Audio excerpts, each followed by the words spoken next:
worship the Jewish God of Israel. You're Jews? I promise you, Ronnie. And all those who are Jews are Jews that are outward. Synagogue. You don't get to tell me about my True religion. Jews are those who are inward, who have certain, like. Are you a Jew? Are you Jewish? Yeah. Are you Jewish? Yes, I And you're am. Jewish? Oh, you don't have to show me. I'm just asking.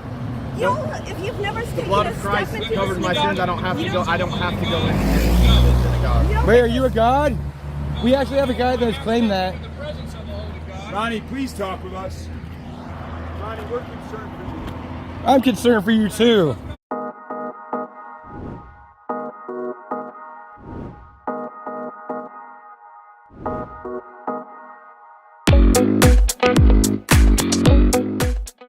What brings you out here?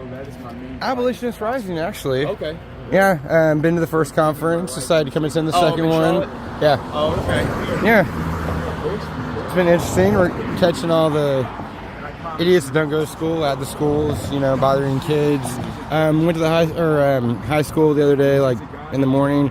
Just have like 3 people like right in the middle of the sidewalk as kids are trying to pass. It's like, here, take this. Here, take this. It's like no actual chance. It's like they gotta take it so they can get past. But That's good that they're sharing the gospel in those places. don't worry, we got in their When way. you share life with the lost and dying world, that's a good thing. It's always good when the God's saints come and share His gospel. So, why you haven't why don't you like the gospel of Christ? I never said that. You I said they don't were know idiots. The ones that were sharing it were idiots. Yeah, you can have people that are in a group that are idiots. I mean, I've actually said that to it's T. Russell actually yesterday I was talking to. He made a comment about this group having idiots, and so I pointed out, you know what? Yes, I've seen that in the pro-choice group, seen in the pro-life group, and seen in the abolitionist group.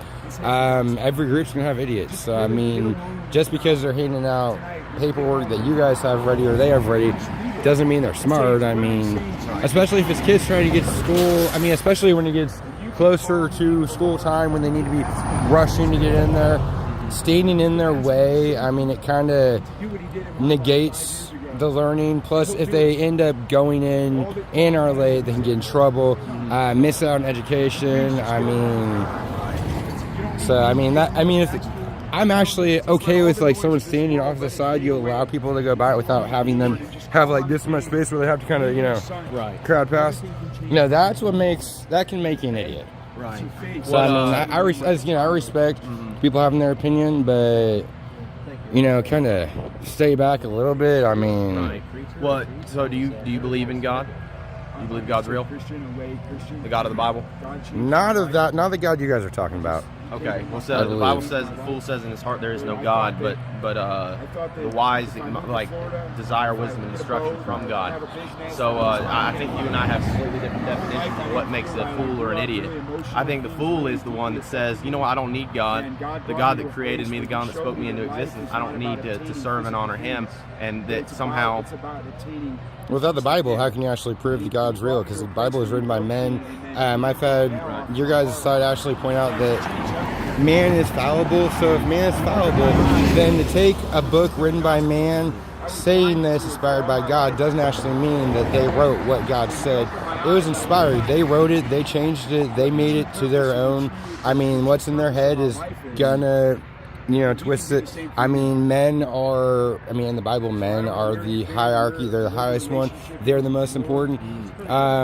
Do you think a woman would have actually written that? Do you think a woman might have tried to be a little more, you know, equal? But unfortunately, with the Bible, no, it's a bunch of men, and again, they're humans, fallible. So it's a collection of mythology, in my opinion. In what way are men and women not equal in the Bible? Well, with the whole idea of religion, or with even God, the whole idea... I'm sorry, it's so early, so I'm so... one of the first things I always think of is the hierarchy of the family. God comes first, the man comes second, the woman comes third, and then the children come last. With that being said already, how does the man come first? I mean, why does the man come first? Man was created first. God created man, then woman. Mm-hmm. Right, and so woman's God part said, of man, so woman is just like man. Yeah, and they are equal, but it's God. the man is to be to his wife as Christ is to the church. So he's to cherish and love and honor her the way Christ cherishes and honors and loves his church. That's not this. It's not this tyrannical, brute tyrant sort of love. That is an equality sort of love that he would. It's a sacrificial love that he has for his wife. There's no inequality with man or woman. God says that in the eyes of God there is neither Jew nor Greek, bond nor free, male nor female. All can come to Christ and have the same opportunity to have Him pay for their sins. So, you said God said this, but actually who wrote this? Because the person that God wrote it was dealing with... God wrote it through the hands of men. Over thousands of years, He wrote the Bible, and there's no contradictions.